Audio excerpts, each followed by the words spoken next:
Welcome to ECN Trade Daily Video. Before we begin, it should be noted that any advice is of a general nature only and that your personal circumstances have not been taken into consideration. Hello everyone, my name is Rob Clayton and thank you very much for joining me. Well, over the last 2 days, the Australian dollar has clearly struggled since the challenge of 74.60.65. Little or no momentum has surfaced. And from the last 24 hours, or even more to the fact, the last 12 hours, the market has shown significant weakness.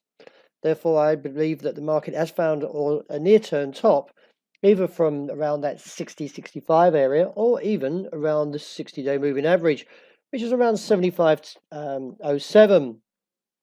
Nevertheless, the market has broken down and looking towards 73.95. A break there would initiate further weakness to a target of 73.45.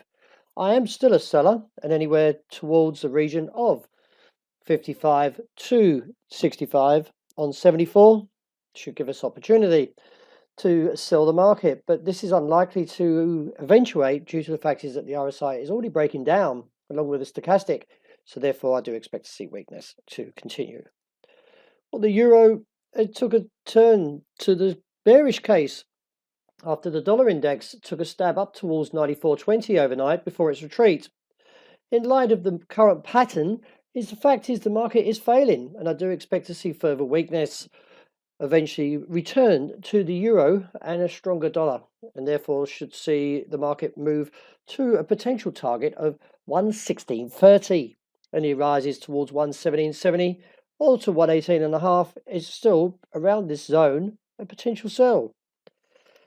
Well, the dollar yen case stabbed at the upside overnight and briefly recorded a high of 111.34 before staging a heavy tumble. It is viewed that the market may actually continue on into today, and with the intraday outlook still possibly looking for the target of 110.25 before any turnaround. Overall, this range of 110.25 to 111.10 still continues, but I'll be looking for a buy towards this region of 110.25, as we should not discount another test to the upside eventually. Well, the pound is still a little bit shaken from the news earlier in the week from British Foreign Minister Boris Johnson's resignation, along with Brexit Secretary David Davis also resigned hours before.